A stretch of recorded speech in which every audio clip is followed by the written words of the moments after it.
ready to give birth that I literally told the Lord, and I'm sure this might have gone through your guys' heads, that God, not yet. Keep her in there. I don't think I want her out yet. But she was pushing. She was coming. And I didn't know what to expect. All I know is when she came out, when Becca came out, we looked at each other because I've had her in my womb for 9 months. And I looked at her and said, wow, you're mine. And now what do I do with you? Right? Isn't that the first reaction as a young mother? This is mine. Like, I get to keep this one. Like when the nurse came to take her just to whatever, do measurements or test her, I'll be like, sure, take her. And then when they gave her back to me, I thought, oh, this is mine. This is not, I don't just give her to anybody. This is mine. Hey everyone, welcome to the I Am Her podcast. And oh my gosh, we got something very, very special for you today. I got a couple of my staff ladies here with me, and it's just so great that we can finally do a podcast together. And we decided to do a podcast on motherhood, because I think a lot of young mothers really need this. I wish I had this when I was a young mother, but thank God for a podcast now, because at that time there was no podcast. There were books. And so I'm hoping that every one of you mothers are going to be encouraged by this podcast today. So I want you to welcome all these amazing women, mothers on my staff. The first one I want to introduce to you is Kayla. That's Kayla, and she's a mom of two very young ones, and their name are Ellie and Shiloh. And then this is Leanne, and Leanne has a son, Elijah, and Ivany and Pono have Zeal, and Shayna has a daughter named Aurora. And I'm thinking all these different names, I'm like, these are really amazing names. Like, I think during my time, I don't think I even thought about any of these names. In fact, my granddaughter's name is Bowie, and I remember when Courtney wanted to name her Bowie, I said, Bowie? And then we have a grandson named Otis. And I said, Otis? I'm like, where do you guys come up with these names? Like, it's unusual, but yet it really has a very big significance. So I figured I'll let these ladies ask me questions, only because I've been a mother of literally three grown girls. Courtney, who is 36, I think. Yes, 36. And she's a mother of two. And Becca, who just got married just this past year in 2023. And she's like 27. And then Karis, who is 18. She's no longer my like baby, but she'll always be my baby.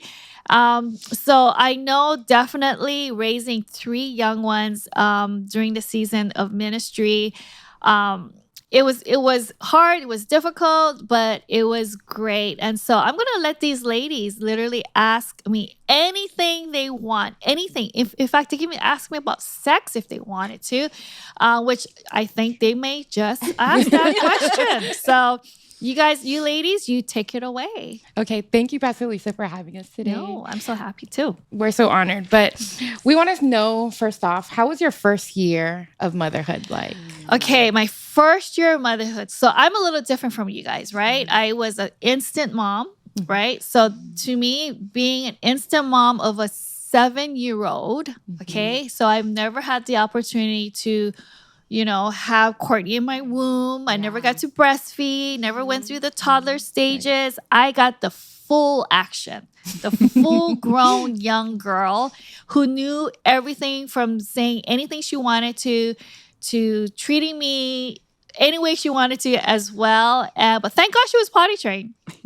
But I think that being an instant mom was truly very different, and it's not the norm. And I think a lot of single moms can totally comprehend that. And I just want to encourage you who are the step parent, that you would give that spouse time to become a parent. I think that's one big advice I love to give a step parent, is to the parent of the natural parent, is to give your spouse time to get to know the child, because you had the opportunity to see your child from the womb. Right. But when you become a stepmom, whatever age you receive your child, your stepchild, that's the beginning of motherhood. And then we were blessed with Becca about 3 years later after being married. And we waited 3 years because we were a blended family.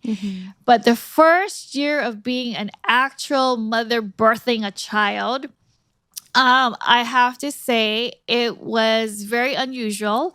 I remember giving birth to her, ready to give birth, that I literally told the Lord, and I'm sure this might have gone through your guys' heads, that God, not yet. Keep her in there. I don't think I want her out yet. But she was pushing. She was coming. And I didn't know what to expect. All I know is when Becca came out, we looked at each other because I've had her in my womb for 9 months. Yeah. And I looked at her and said, wow, you're mine. And now what do I do with you? Right? Isn't that the first reaction as a young mother? This is mine. Like, I get to keep this one. Like when the nurse came to take her just to whatever, do measurements or test her, I'll be like, sure, take her. And then when they gave her back to me, I thought, oh, this is mine. This is not, I don't just give her to anybody. This is mine. And I think one of the most fearful time was bringing her home. Yeah. Thinking, is she going to live? Am I going to kill her? You just worry about the breathing, right? You're always looking at the tummy. Yeah. Look, it's going up, it's going down, it's going up, it's going down. And I just wanted to do everything scheduled. And, I read a book before during my pregnancy, Baby Wise. I want to burn that book because that book literally messed me up, because I couldn't keep to a schedule. I couldn't keep it consistent because I wanted sleep. And I think the first year is the hardest is because you want your sleep because you've been sleeping forever, right? Right. Because before you had your first child, you had at least 20 plus years of full sleep. Right. Then all of a sudden, you have none. And so you get delirious, you get cranky, and then the first week your milk starts to come in. And ladies, when that milk comes in, do you guys remember that feeling? The pain. The pain. And you're thinking, stop! Can you stop, please, right now? What is it doing? It's doing something on its own. And I remember my girlfriend told me, use cabbage leaves. So I took cabbage leaves and put it on my boobs. And it really soothed it. I was like, oh my gosh, this is the best medicine. So first year is you're trying so many different things, what everybody have told you, and you just figure out what works. But I think after a while, I threw away the book, Baby Wise, and I had to learn how to listen and know my child. And I think that's the first year is learning to know your child because you have to start trusting yourself that you know him, you know her. Right. Instead of everyone telling you what he or she is doing. It's now your turn to go, wait, this is mine. I've already knew her or him in my womb. Right. And it's nothing different. She's just now out of my womb. And it's really been a year of just getting to know my daughters, and it was great. But trying to manage schedules with church, with ministry, I still remember I wasn't comfortable breastfeeding in front of people. So I remember I was working on a weekend at church, and I knew I had to breastfeed her, but it was it's never in the right time. Never in the right time. You think when I have a little break, that's when I'm going to breastfeed her, right? No, she wants it now. And I remember trying to find a place to breastfeed her. I went to the back of the cafeteria of a school, hid myself in the corner with the big rubbish bin right behind me, and I just fed her. And people were walking by, and I was just like, oh my gosh, I need to hide this. And I don't know. It was just, I think that is just stressful in itself. Yeah. Is trying to figure out how to breastfeed comfortably, how to be a mom, because you want to look like you know what you're doing, right? And sometimes when your child is crying, you feel like everyone's looking at you like, why don't you calm your child down? Yeah. Right. Don't you know how to be a mother? Mm-hmm. You know that lie? Yeah. Like you're not a great mother. Right. Like you're a failure. Like you're a failure and you've never known what it's like you got the biggest assignment is to be a mother. And you're just like, I can't get an F. Yeah. I cannot get an F. And I need to get an A. I need to complete my task. But what nobody's going to tell you what your task is. And that's I think that's your first year is trying to figure out what does my child like, what's going to work best for my child, and then what's going to work best for our marriage or for our careers. And it's always going to be an adjustment. But I always encourage young mothers on their first year is just give yourself some grace and that your child will not die. Okay? Amen. And that it's okay. And the three things, right? The three things what you do the first year is you just feed them, you change them, and you burp them. That's the three things you do for the first year. And someone told me that. And I say, is that all I have to do? Okay. I think I can get that done. Right. Yeah. I always tell my husband, like, I wonder how people survived without Google. Like when they have their first baby. Because we Google like everything. And it's like a detriment too. It is. Because you're like, how good if it's this? Yes. Yeah. And it's hard because Google has become like your psychologist, your doctor, your how-tos, and you just don't know. Like you just want answers. But I think now you have to learn how to trust your discernment. Right. Pastor Lisa, I have a question. I think we can all agree that your first year of motherhood is really challenging. But for you, what was your most challenging year? Was it the first year or was it the teen years, the adult years? And how'd you overcome that? You know, when I look back, when I look back now, because I have evidence, I have experience, I would say I think the most challenging time, I always tell parents there will be a year when your child will transition into a teenager and then when they will transition into an adulthood. Okay, there's two transitions. There's many transitions, but the most obvious transitions are these two transitions. And I think having three girls now, having gone through all the transitions, I would say there is going to be a 1 year when your child is going to be totally somebody you don't know. Wow. Like literally, like, who are you? You're not that child that I just fed. You're not that child that I just took to school every single morning and picked up every afternoon. When they start being weird with you, they start being sassy. Okay, there's a different sassiness. Okay, different kind of sassiness. When they start just changing, right? Like literally being very different. And sometimes there's kids that's the year they become totally defiant. And you're thinking, what happened to that good kid? Or you may have a child that you just always had a hard time with, but then that 1 year, you're just, whoa, this is extreme. Or you may have a child that has been so great and all of a sudden does everything wrong that year. And then she's fine after that. So it all depends. So I remember all three girls, of course, your first child will always be your experimental child. Okay. Just apologize to them right now. Okay.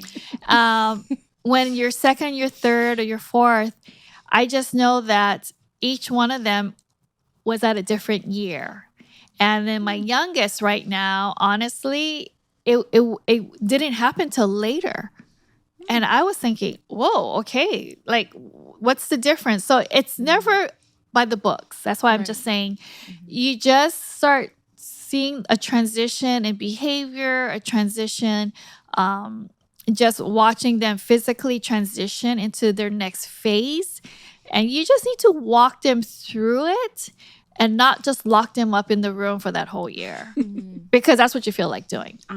So I think I would say for me, it would be my teen years, the early teens, right before adulthood. Would be the toughest. So a little follow up to that. Obviously, some of us are not to that place yet. I know. But I know that there's that mom listening that has that really defiant teenager right now. Yes. What would you say to encourage that mom? Because I think I could easily see myself being in a position where I'm blaming myself. Oh, what did I do wrong? Did I raise them wrong that has created this scenario, and you're blaming yourself? So maybe you could encourage that mom. You know, I would say if you can only do what you know what to do. You know, you do the structure, the systems, the rules, the boundaries, you do everything. If you know you've done that right, and because they have choices. Right. They've had choices even as of now, as a young baby. Right. You're starting to realize, wow, you want to eat when you want to eat. You're such a selfish person, right? But then they'll learn now, okay, I only eat at this time with the family. You know, they start learning rules. They start learning boundaries. And when they do come to a place where they're just, you know, getting out of hand, they know where to come back. You keep it tight. You keep it the same, and maybe you're starting to realize, okay, you know, this is my boundary space, you know, like, you know, and then you just have to kind of remove your boundaries, maybe move it a little bit out just to give them a little bit more space, a little bit more room. It's kind of like this curfew, right? You start off with a 9 p.m. curfew, then you go 9:30, then you go 10, then you go 10:30, because you need to test that, can you handle this? Right. You don't just go give them 12 o'clock. Right. You just go by increments. So I just know that you do your best in creating a solid foundation, and a lot of conversations, a lot of problem solving with them. Never try to fix it all the time with them, but process it with them. Ask them questions. What do you think? You know, how do you feel? How did you feel about that? You know, because sometimes we have all the answers. Okay. But eventually it's to me, I think the best thing of being a mother, honestly, and it's not saying anything negative to the dads, but moms we actually have the most conversations with our child. Yeah. Even as a baby, you're talking to your child constantly, and it's gonna be like this. And you just have to remember, I gotta keep it going. I gotta keep them talking. That's the key, is keeping them talking. Even at a 2-year-old, keep them talking. Yeah. That's so good.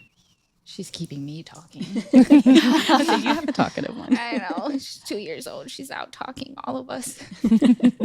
But that's, you know, if you look at the different personalities, like every child, if you can really discern her personality or his personality from because it's there. Yeah, right. It's really trying to pull it all out. Like if you have a thinker, that's the reason why they're talking. Like my littlest one, she was a talker. You may not see that now because she doesn't talk a lot. But when she was a baby, when she was a toddler, a child, she talked so much.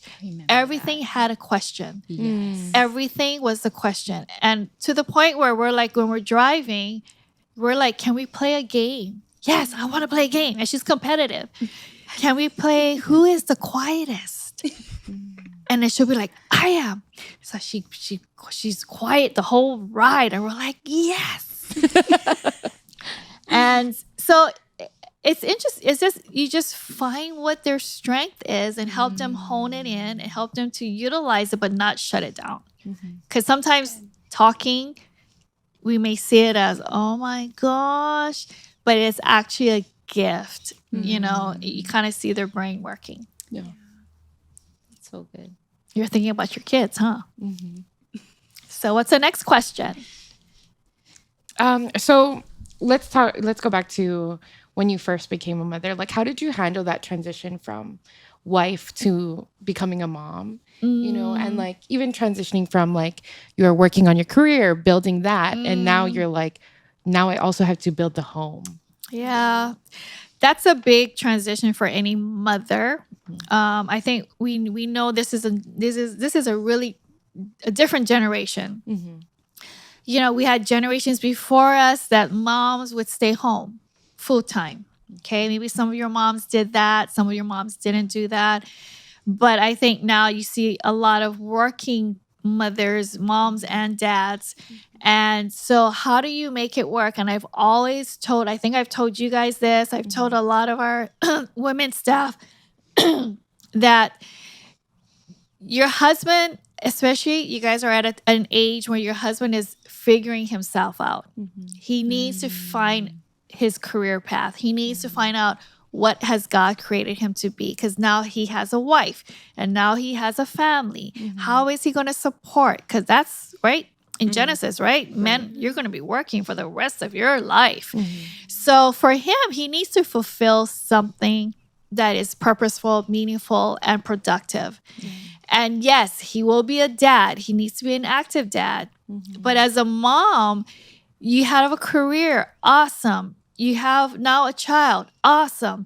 Now you're going to have to manage your marriage and your child and your schedule. Awesome. It's really opportunity to use the gifting that God's giving you. Okay. I really believe women have been given this multitasking where we can do 3, 4, 5 things at once. And it's amazing. It's like we can pick up something with our toes while we have our child on our hip and use our left hand to be cooking and stirring the beef stew, and also on the phone, literally talking to your mother-in-law about what you're doing wrong. And so you're capable of doing that. And there's times when you have to push forward and there's times when you have to hold back.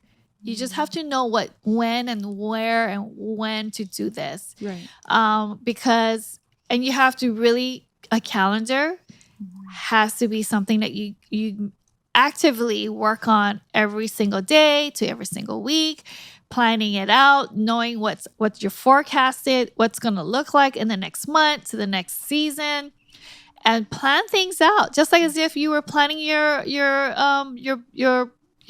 budgets. It's like, how are we going to get enough money for Christmas? Well, we make sure we put away every single month for Christmas so that by the time Christmas comes, we're not wishing we had more money because we now saved money for Christmas. So it's really managing it really well and reevaluating different seasons, because there's going to be times when your calendar, hey, a Rise Women's Conference is coming up and we're all involved all the time. So I know way ahead. My husband knows that. Honey, this is the time season. I'm going to be for the 3 weeks before a conference. You're going to need to really come help me a little bit more. So if you're going to schedule anything, schedule it maybe after the conference or 3 weeks before. It's really doing a lot of talking. That's the only way you can do it. And I'm all for women having their own career. I'm all for it if women wants to stay home and be with their kids. All I know is I remember telling Shayna, right? I said, what are you called to do? Yes, you'll always be called to be a mom. That's you'll always be called. But when it comes to ministry, when it comes to a career path, what are you called to? If you prayed about it, because God can say, no, you're just called to be a mom. And that's amazing. Or you may be called to say, no, you're called to ministry still. And you're going to have to say, well, God, how am I going to do this? What is going to look like? And God does provide for you. God made it happen. Like for me, God made it happen for me where I was able to work at home. And I was the first employee that my boss had allowed me to try it out, because at that time there was a new way of doing your job is working at home. And they wanted to test it out. So when you test things out, it's really, am I still going to be fruitful? Am I still going to look as if I worked at the office? Is it still going to grow? Because that's the only way of measuring if something is working or not working. So even with your businesses, even with your careers, evaluate. Is it bearing fruit? Is it growing? Is it something that is, that's that's bringing income to the family? Is it working? But if it's not, then you have to reevaluate and say, you know what? I think we have to change this or change that just for a season. Nothing is ever done. Yeah. Your career is never done. Your life is not done as a woman because you have a kid. And I think that's something that it has to be erased from our minds and even people's attitudes. When a woman is pregnant in a job, when she has to go and work and be a mother, and how does she do both? Because it is true, you know, me being like a CEO, right, of Inspire Church, I need you guys to all work, right? Right. I need you guys to produce. Like, it doesn't just pause because you have a baby. Okay, companies don't look at that. Right. Okay, and it's nothing against women having babies. It's just we know that your time is going to be very precious. Right. So when you do work, you're going to have to produce like double time. You know, you can't do the normal 8 hours a day. You're going to have to work 12 hours a day because in between, you're going to be managing your baby. Right. You know what I'm saying? So, and we're just going to trust that whatever is asked is produced. Right. Yeah. But I love what we do for you guys, right? I think being a mom and having that opportunity is allowing you guys to work here and there from home with your child to a certain extent. Yeah. And then after a while, you know, it's just, but I want to make it work. Right. And but not many companies will do that. Right. But I truly believe that anything can be done because I do believe mothers can do it. They can manage it all. We're super women. Yes, you are. Yes, I am. Sorry, I have a question. Yes. So I'm going to be the person that goes back to the sex question. Sex question. That's why you have two. Kids. That's why you have Yes. two and everyone else has one. Okay, just put me on the spot. But it is definitely significantly harder to have intimacy with your husband. Yes. Even just a moment alone. Yep. Like holding each other's hand when there's two kids now. Yes. And I would say I'm like okay with it, but I can definitely see the effect on my husband. Who's definitely more physical touch. Yeah.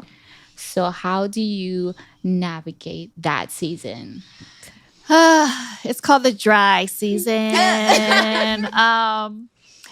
You think about it physically, okay? Physically, it's a lot harder, Yes. okay?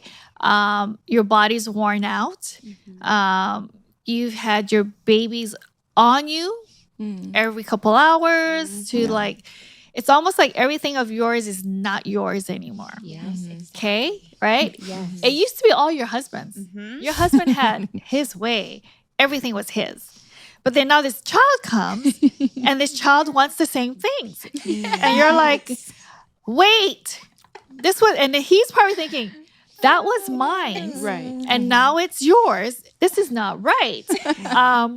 And they go through their own season of, where am I in this? Why does our child have all of you and I have none of you?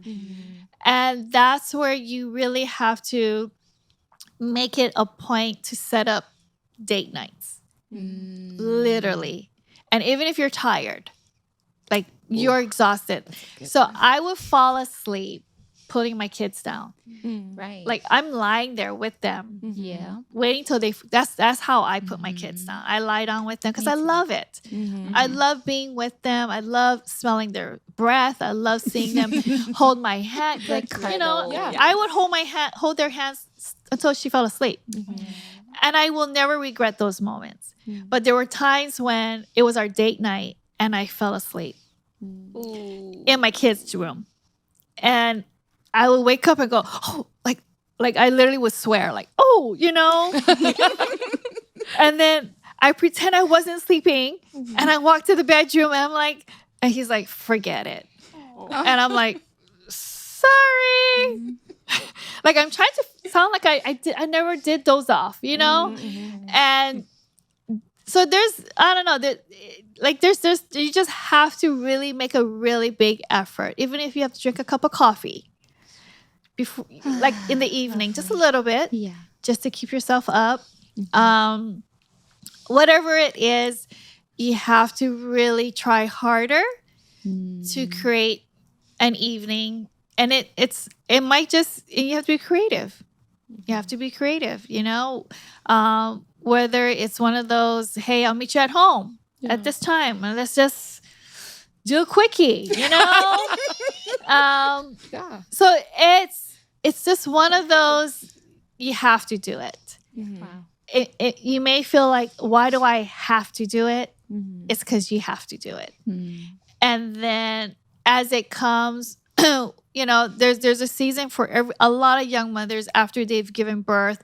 Maybe the first couple of weeks, you kind of go through like a little depression, a little season of you just feel down. Because you're going through some hormone changes, major hormone changes, but you don't really recognize those symptoms. Right. I still remember I was home and Mike was busy doing something and I was cooking and I was eating by myself, and I think Becca was in her little bassinet.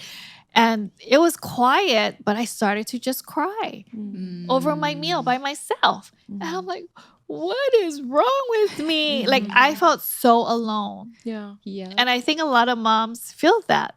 I feel so alone because my husband is doing his normal thing like he's been doing every single day, but my life has changed. And does he even know that? Right. Does he see me? Does he still love me? Does he still want me? There's questions like that. Yes. Does my husband still want me physically? Because I've gained a lot of weight. I have this bulge on my stomach that is flabby and it's gross. And I just don't feel sexy. I don't feel attractive. And your hormones are raging up and down. And that's when you start even questioning your husband's love for you, your husband's desire for you. So you have all these mixed emotions. And I truly believe husbands need to be really into the Word of God. Yeah. Husbands need to pray over their wives during this really crucial season, especially the first 6 months after giving birth, and really being attentive, really telling your wife, you look beautiful. You are an amazing mother. You're going to be an amazing mother.